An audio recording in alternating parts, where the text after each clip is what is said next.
मैं Vinod Kothari, lecturer government polytechnic college Udaipur. आज हम सी 301 थ्योरी ऑफ स्ट्रक्चर के यूनिट 2 ढाल एवं विक्षेप के बारे में हम पढ़ेंगे। इस चैप्टर को आज हम शुरू कर रहे हैं।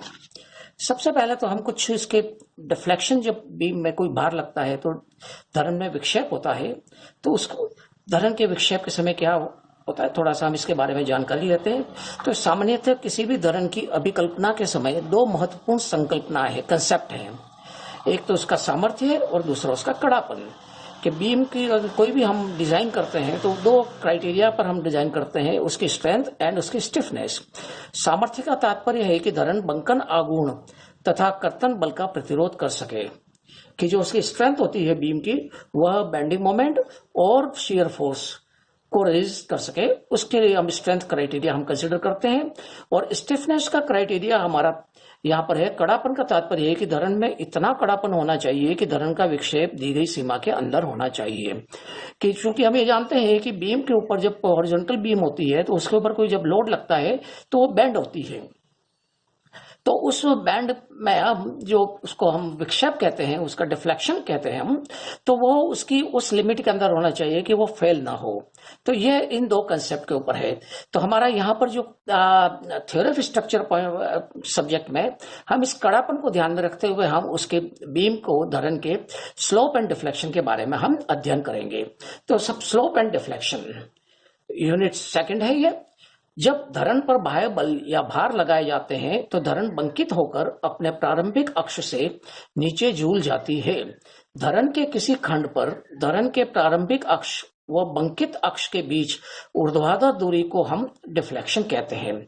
यानी इसका मीनिंग ये है कि किसी भी बीम के ऊपर जब हम कोई वर्टिकल लोड लगाते हैं, या हो सकता है इंक्लाइन लोड भी लगे, तो उसका कंपोनेंट हम लेते हैं वर्टिकल कंपोनेंट। तो जब लोड लगता है डाउनवर्ड तो बीम में बेंडिंग होती है, और बीम में जब बेंडिंग होती है तो निश्चित तौर पर जो उसकी ओरिजिनल पोजीशन होती है उससे वह डेविएट हो जाती है, डिफ्लेक्ट हो जाती है।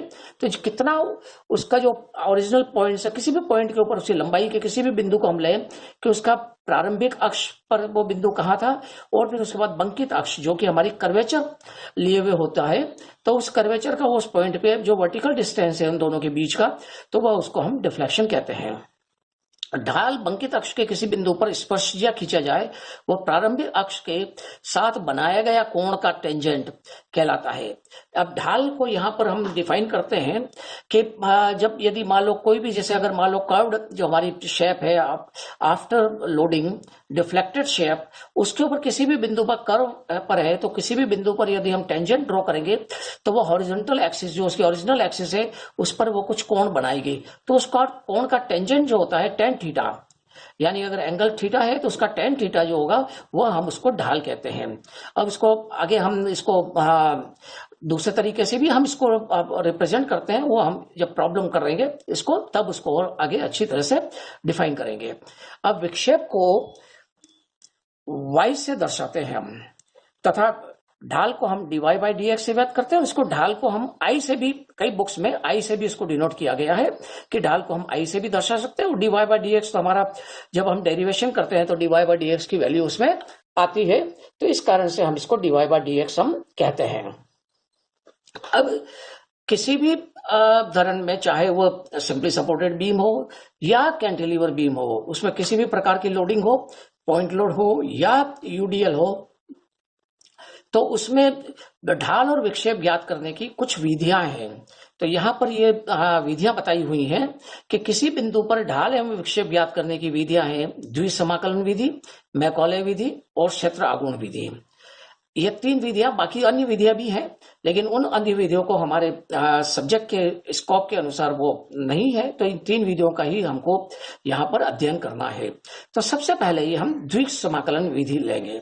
जैसे इसके नाम से ही है कि द्विसमाकलन विधि यानी कि डबल इंटीग्रेशन मेथड, तो यानी कि इसमें यहाँ पर जो भी हमारी इक्वेशन बनती है उस इक्वेशन को हम दो बार इंटीग्रेशन करते हैं।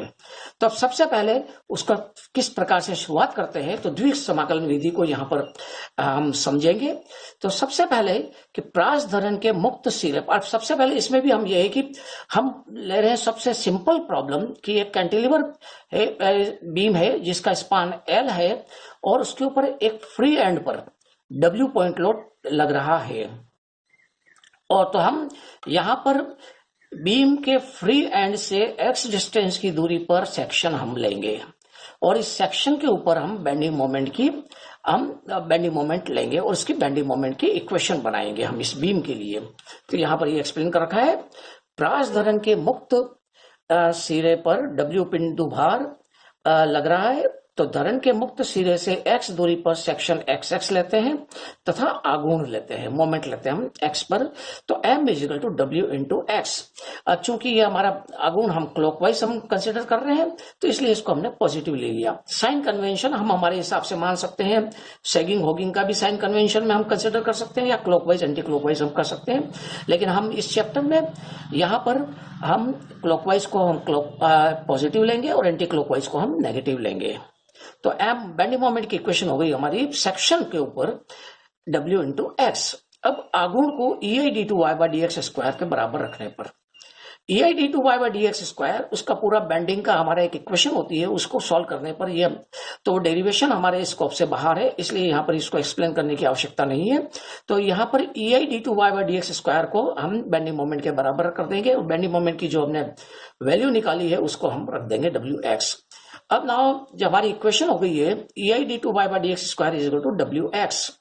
अब इसको हम इंटीग्रेट करते हैं समाकलन करने पर, तो d2 y by dx square का समाकलन होता है dy बाई dx।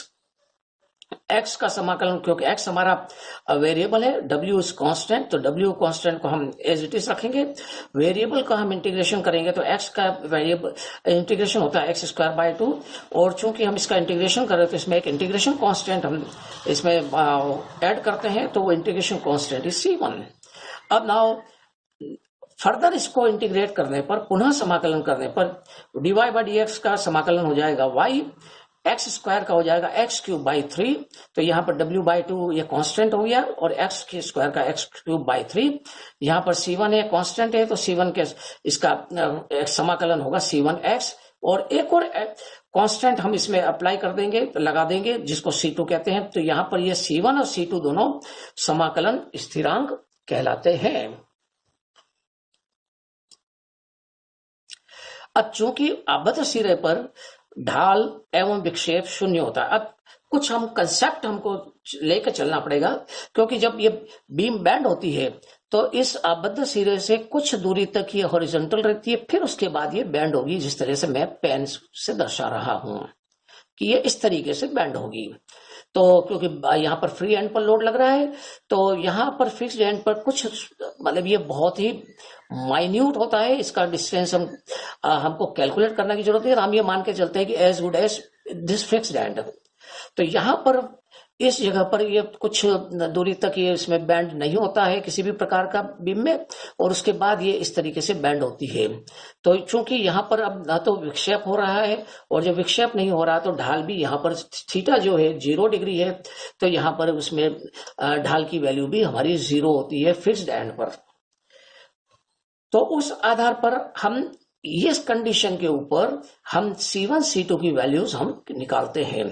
तो कंडीशन ये होती है कि चूंकि आबद्ध सिरे पर ढाल एवं विक्षेप शून्य होता है, अतः निम्न दो कंडीशंस की सहायता से C1 व C2 का मान ज्ञात करते हैं।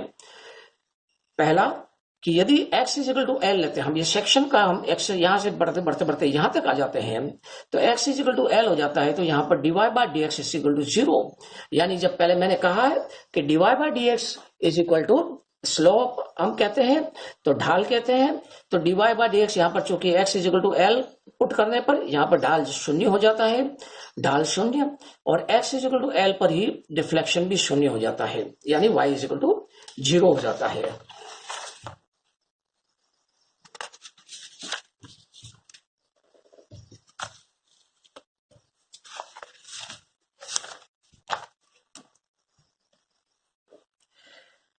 तो ये हमने 0 पुट कर दिया है, और x की जगह जो हमारी इक्वेशन थी यहां पर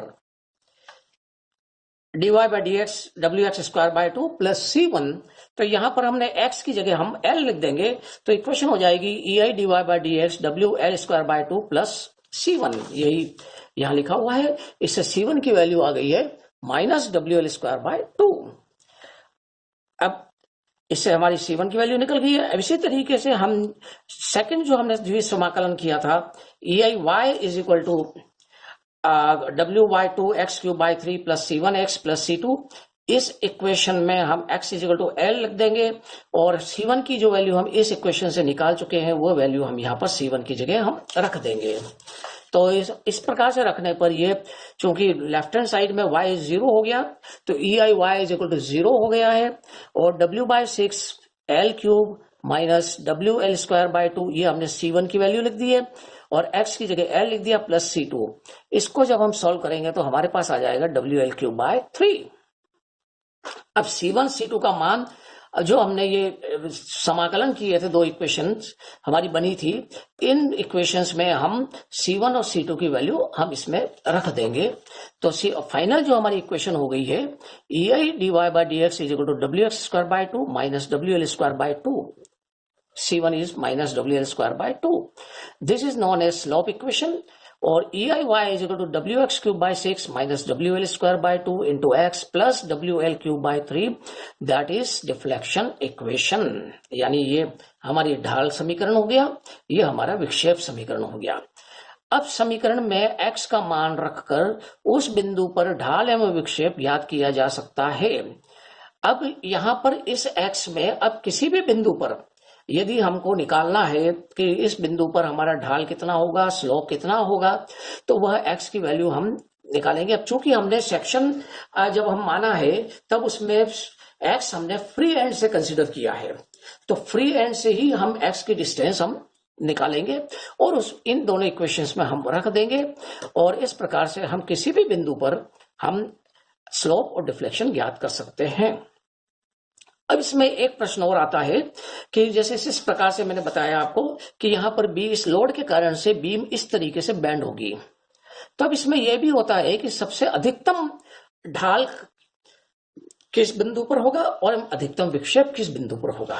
तो चूंकि हम कैंटिलीवर के केस में ये हमें जानना चाहिए और हम जानते हैं, जब हम इसका प्रॉब्लम्स करते हैं तो उस समय हमको ये मालूम होता है कि अधिकतम ढाल और अधिकतम विक्षेप कैंटिलीवर के केस में चाहे किसी भी प्रकार की लोडिंग हो, फ्री एंड पर ही अधिकतम ढाल और अधिकतम विक्षेप होता है। तो यहाँ पर यह लिखा हुआ है कि अधिकतम ढाल एवं विक्षेप प्रास धरण में अधिकतम ढाल एवं विक्षेप मुक्त सिरे पर होता है। अतः for maximum slope and deflection put x is equal to 0 in respective equation. कि यानी अगर हमें बोला जाए कि अधिकतम ढाल और अधिकतम विक्षेप आप बताइए इस कंडीशन में, जो आपका ये जो प्रॉब्लम है कि एक कैंटिलीवर है जिसके ऊपर पॉइंट लोड लग रहा है W फ्री एंड पर, उसमें अधिकतम ढाल और अधिकतम विक्षेप कितना होगा। तो ये ढाल की इक्वेशन और विक्षेप की इक्वेशन में हम यहाँ पर x इज इक्वल टू 0 हम पुट कर देंगे दोनों इक्वेशंस में, और we can get maximum slope and maximum deflection which occurs at free and.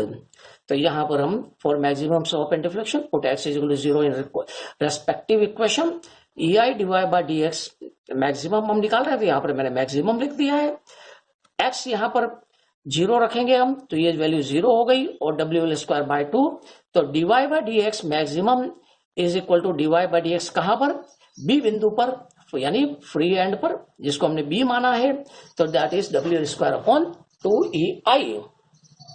इसी प्रकार से maximum deflection EIY maximum is equal to यहाँ पर x इज इक्वल टू 0 हो गया, ये 0 हो गया WL³/3। और जब हम y मैक्सिमम निकालेंगे तो y maximum is equal to YB यानी B बिंदु पर होगा and that is equal to WL³/3EI। EI हम जानते हैं कि E is modulus of elasticity and I is the moment of inertia. तो यह जो दो वैल्यूज हैं, यह वैल्यूज आपको एग्जाम में या कभी भी कोई आप प्रॉब्लम करेंगे तो उसमें यह वैल्यूज दी हुई होती हैं, और यदि नहीं दी हुई हो तो उस केस में हम इसे EI के टर्म्स में हम निकाल लेते हैं स्लोप और डिफ्लेक्शन की वैल्यू। तो यह सबसे इजी केस है कि जिसमें हमने ये माना है कि एक पॉइंट लोड W लग रहा है फ्री एंड पर, और उस केस में हम किस प्रकार से इसको कैलकुलेट करते हैं मैक्सिमम डिफ्लेक्शन और मैक्सिमम स्लोप। अब इसी प्रकार से कैसे से सेम जो पहला हमने प्रॉब्लम देखी है उसी तरीके से ही हमको करना होगा। और यहाँ पर मैंने डिफरेंट डिफरेंट तरह की प्रॉब्लम्स ले रखी हैं। तो अब जैसे पहली केस तो ये जो था कि फ्री एंड पर पॉइंट लोड लग रहा है, जिसपे हमने सेक्शन एक्स एक्स लिया है एक्स डिस्टेंस के ऊपर, और उसमें हमने ये मैक्सिमम वैल्यूज हैं वो निकाल दी हैं। तो इस तरीके से ये वैल्यू जो मैंने किया था उसको यहाँ पर वापस पुनः मैंने दर्शाया है कि that is I B, I maximum, इसको हम आई से भी डिनोट करते हैं जैसे मैंने बताया ढाल को। तो यहाँ पर W L square upon 2a, maximum deflection हमारा W L cube upon 3EI। अब यदि सेकंड केस हम लेते हैं कि कोई कैंटिलीवर जिसका एल स्पान है वो फ्री एंड से हमारा कुछ दूरी पर या फिक्स्ड एंड से कुछ दूरी पर, यहां पर कुछ दूरी फिक्स्ड एंड से लिखी हुई है L1, यानी फिक्स्ड एंड से L1 दूरी के ऊपर कोई पॉइंट लोड W लग रहा है, नॉट एट फ्री एंड। तो उस केस में हमारी maximum slope and maximum deflection भी कैलकुलेट करना है, प्लस साथ में हमको इस सी बिंदु पर भी हमको इसमें निकालना है। अब इसमें सबसे पहले तो हम ये देखते हैं कि इसमें जो बैंडिंग होती है वो बैंडिंग किस प्रकार से इसमें होती है। यहां से जैसे मैंने पहले बताया कि यहां पर से फिक्स्ड एंड से कुछ दूरी तक ये स्ट्रेट रहेगी, फिर ये बैंड होगी और ये कर्वेचर ली होगी। कर्वेचर कहां तक होगा? जहां पर तक लोड लग रहा है। और इस लोड के बाद यानी ए से सी तक ये कर्व्ड रहेगी और सी से बी तक ये स्ट्रेट रहेगी। यहां पर किसी भी तरह का कर्वेचर नहीं होगा। लेकिन इस केस में भी हम देख रहे हैं फिगर में कि मैक्सिमम डिफ्लेक्शन हमारा यहीं पर हो रहा है और मैक्सिमम स्लोप भी हमारा इन्हीं बिंदुओं पर होगा।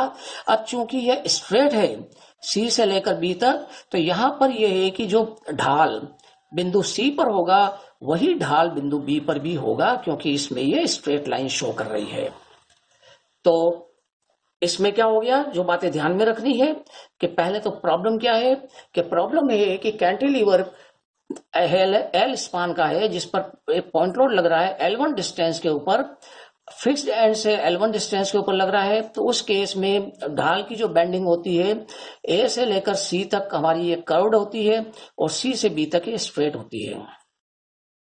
तो यहां पर अब हमको निकालना है कि बिंदु सी पर हमारा ढाल कितना होगा और बिंदु सी पर ढाल एंड विक्षेप कितना होगा, और दूसरा कि इस प्रॉब्लम में मैक्सिमम डिफ्लेक्शन और मैक्सिमम स्लोप कितना होगा और कहां पर होगा। तो यदि मान लो हम ये पहले सी बिंदु पर निकालें तो आप ये थोड़ी देर के लिए मान लीजिए कि हमारी जो बीम है वह ए से सी तक ही है जिसमें स्पान L1 दिया हुआ है। तो यह प्रॉब्लम पहली वाली जैसी हो जाती है, सिर्फ इसमें फर्क ये होता है कि L की जगह L1 होता है। तो बिंदु सी पर जब हम ढाल निकालते हैं तो हमारे पास ये जो हमने निकाला हुआ है ये डब्ल्यू एल स्क्वायर अपन सी, मतलब यानी कि ये 20 बी बिंदु, तो ये बी बिंदु यहाँ पर इसके सी बिंदु हो गया। तो यहाँ पर L की जगह हम L1 लिख देंगे। तो L1 हमारे लिखने पर यहाँ पर ये इसकी जो सी बिंदु मैक्सिमम नहीं होगा, ये ध्यान में रखना है कि बिंदु सी पर ढाल होगा WL1 स्क्वायर अपॉन 2EI और डिफ्लेक्शन होगा सी बिंदु पर WL1 क्यूब अपॉन 3EI। ये मैंने यहां पर ही लिखा हुआ है कि dy by dx over C is WL square upon 2EI और YC is equal to WL1 cube upon 3EI। यहाँ पर L की जगह L1 लिख दिया दोनों केस में। तो ये हमारे सी बिंदु पर ढाल और डिफ्लेक्शन आ गया। अब now maximum slope and maximum deflection, जैसा मैंने बताया कि सी से लेकर बी तक ये इट रिमेन्स स्ट्रेट। तो यहां पर जितना सी पर जो ढाल है वही बिंदु बी पर ढाल होगा। तो इट मीन्स कि मैक्सिमम ढाल भी हमारा उतना ही होगा WL1 स्क्वायर अपॉन 2EI। अब यहां पर हम गलती ये करते हैं कि यहां पर हम L1 की जगह L लिख देते हैं, क्योंकि हम यहां पर बी पे निकाल रहे हैं। ऐसा गलती नहीं करनी है, क्योंकि हमको यहाँ पर केवल ये है कि चूंकि चेंज नहीं होना है, यहां से सी से लेकर बी तक ढाल चेंज नहीं होना है, तो इसलिए ये वैल्यू यही रखनी है। तो इसमें L1 है तो यहाँ पर भी L1 ही रहेगा। ये मिस्टेक होती है जनरल, तो इस बात का ध्यान में रखना है।